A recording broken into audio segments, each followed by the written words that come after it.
नमस्कार, राज की बात में आपका स्वागत है। आज हम बात करेंगे ईडी के बड़े एक्शन की। 2747 करोड़ रुपए की जब्ती की। बड़े बैंक फ्रॉड में ईडी और सीबीआई के इस बड़ी कार्रवाई की और साथ ही इस पर भी चर्चा करेंगे कि ईडी और सीबीआई के ऊपर सवाल उठाने वाले केंद्र सरकार के इन संस्थाओं के इस्तेमाल करने के आरोप लगाने वालों को एक करारा तमाचा की, राहुल गांधी की, सोनिया गांधी की और उन सारे विपक्ष के नेताओं की जो बार बार ये सवाल उठाते हैं कि ईडी और सीबीआई का गलत इस्तेमाल केंद्र सरकार कर रही है। तो शुरुआत करते हैं एक बड़े बैंक के फ्रॉड की, सबसे बड़ा बैंक घोटाला की, जो तकरीबन 22,000 करोड़ रुपए का था। एक गुजरात की एक कंपनी एबीजी शिपयार्ड लिमिटेड जो बैंकों को चूना लगा रही थी, उस कंपनी के 2747 करोड़ की संपत्ति को ईडी ने जब्त किया है। ये मामला आज का नहीं है, ये मामला तकरीबन 10-15 साल पहले का है, जब मोदी की सरकार नहीं थी, केंद्र में यूपीए 1 और 2 की सरकार थी, जब बैंकों ने यह तय किया था कि बड़े बड़े बिजनेस लोन लेने के लिए एक कंसोर्टियम बनाया जाना चाहिए, क्योंकि किसी एक बैंक के पास इतने पैसे नहीं होते हैं कि बिजनेस डेवलपमेंट प्लान में वो हजारों करोड़ किसी एक कंपनी के लिए निवेश कर सकें। इसलिए एक कंसोर्टियम कई बैंकों का होता था और उसी कंसोर्टियम के माध्यम से अलग अलग कंपनियों को लोन दिया जाता रहा। इसी में एक कंसोर्टियम बनाया गया था 28 बैंकों का, जिसका नेतृत्व आईसीआईसी बैंक कर रहे थे। आईसीआईसीआई बैंक के नेतृत्व में इस कंसोर्टियम ने एक लोन दिया 22,842 करोड़ रुपए का। 22,000 से ज्यादा करोड़ रुपए के इस बैंक लोन को दिया गया था एबीजी शिपयार्ड लिमिटेड को। एबीजी शिपयार्ड एक ऐसी कंपनी है जो शिप का निर्माण करती है और ये दहेज और सूरत, ये 2 जगह जो गुजरात के हैं, वहां पर ये वेसल्स बनाती है। 1985 में ये कंपनी बनी थी और इसके सीएमडी यानी कि मैनेजिंग डायरेक्टर और सीईओ ऋषि कमलेश अग्रवाल हैं। इसने कंपनी बनाई और उसके बाद इसका कारोबार अलग अलग क्षेत्रों में भी अपनाया।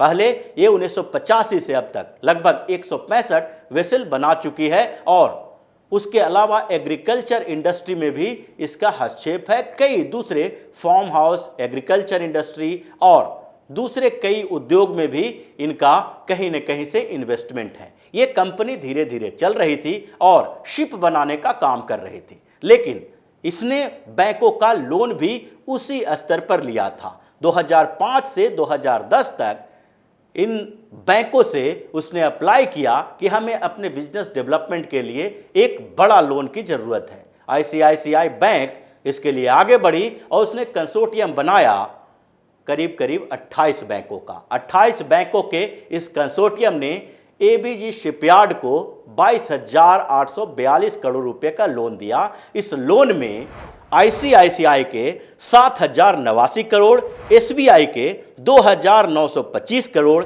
आईडीबीआई के 3,639 करोड़, बीओबी के 1,614 करोड़, पीएनबी के 1,224 करोड़, आईओबी के 1,244 करोड़, बीओआई के 719 करोड़ और दूसरे कुछ बैंकों के भी पैसे थे।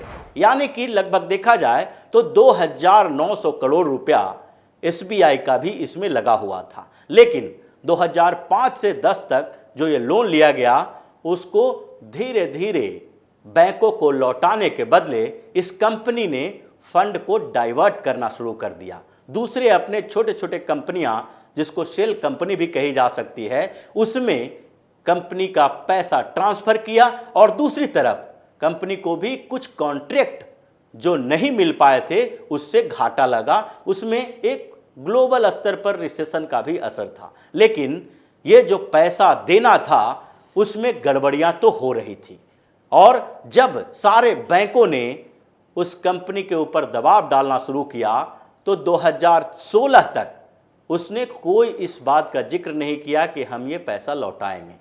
2012 से 16 तक में 4 सालों में इंस्टॉलमेंट की रकम नहीं दी गई, जिसके कारण 2016 में उस पूरे 22,000 करोड़ रुपए को एनपीए में शामिल कर दिया गया, नॉन परफॉर्मिंग एसेट बना दिया गया।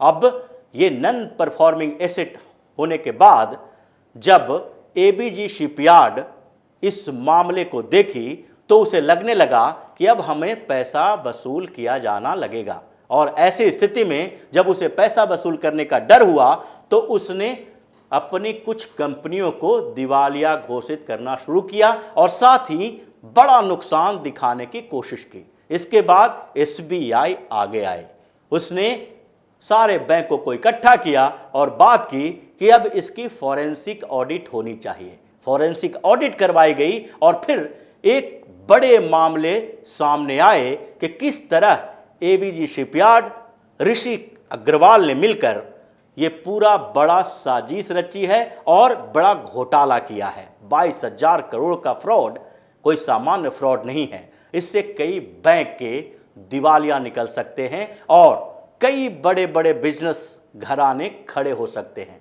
लेकिन एसबीआई ने इसके लिए अब एक कंप्लेन किया।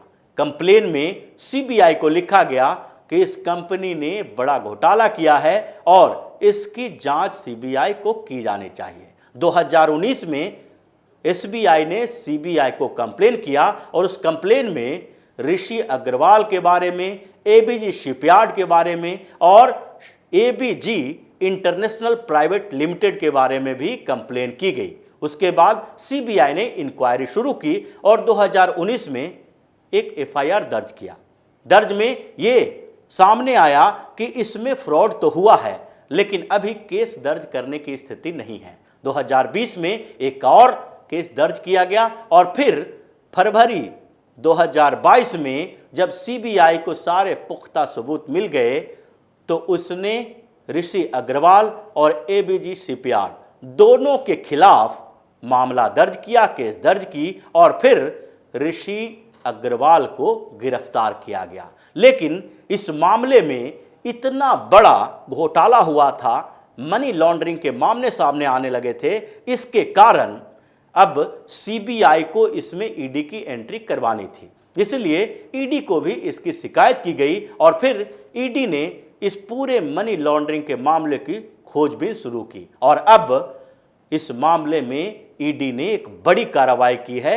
2,747 करोड़ की एबीजी शिपयार्ड की पूरी संपत्ति को सील कर ली है, अटैच कर ली है। इसमें उसके जमीन है, मकान है और कुछ ऐसी प्रॉपर्टी हैं जिस पर यह कंपनी खड़ी हुई है। इसके सारे बैंक अकाउंट सील कर लिए गए हैं और अब एबीजी शिपयार्ड के मालिक ऋषि अग्रवाल जेल के अंदर हैं। ये ईडी की एक बड़ी कार्रवाई है जिसमें सीबीआई की भी बड़ी भूमिका है। मतलब ये दो बड़ी केंद्रीय एजेंसियों ने जिस तरीके से 22,000 करोड़ के इस बैंक फ्रॉड में एक अहम भूमिका निभाई है, करीब 3,000 करोड़ की संपत्ति अटैच की है और अभी इसमें आगे की कार्रवाई होनी बाकी है, ये साबित करता है कि सिर्फ और सिर्फ सीबीआई और ईडी पॉलिटिकल नेताओं के खिलाफ ही कार्रवाई नहीं कर रही है। लेकिन इस बात की चर्चा न तो कांग्रेस कर रही है, न टीएमसी कर रही है, न आम आदमी पार्टी कर रही है और न ही महाराष्ट्र की एनसीपी और शिवसेना कर रही है, जिनके नेताओं के खिलाफ ईडी और सीबीआई की कार्रवाई चल रही है। इतने दिनों में अगर देखा जाए तो पिछले 8 सालों में एनडीए की सरकार आने के बाद प्रधानमंत्री नरेंद्र मोदी ने जिस तरीके से सीबीआई और ईडी को खुली छूट दी और ईडी इतना मजबूत हुआ कि 1 लाख करोड़ से ज़्यादा की संपत्ति इसने इतने दिनों में जब्त की है।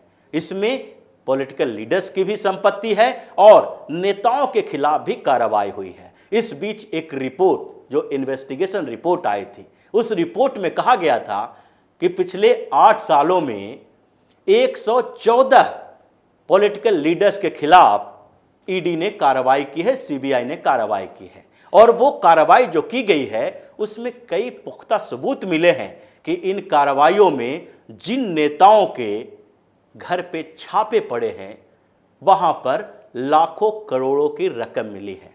पश्चिम बंगाल में देखें तो सिर्फ 5 चटर्जी के ऊपर जो ईडी के रेड पड़े हैं, उसमें अभी जो चार्जशीट दायर किया गया है उसमें 149 करोड़ की बात की गई है, जिसमें 50 करोड़ तो कैश में ही लिए गए थे।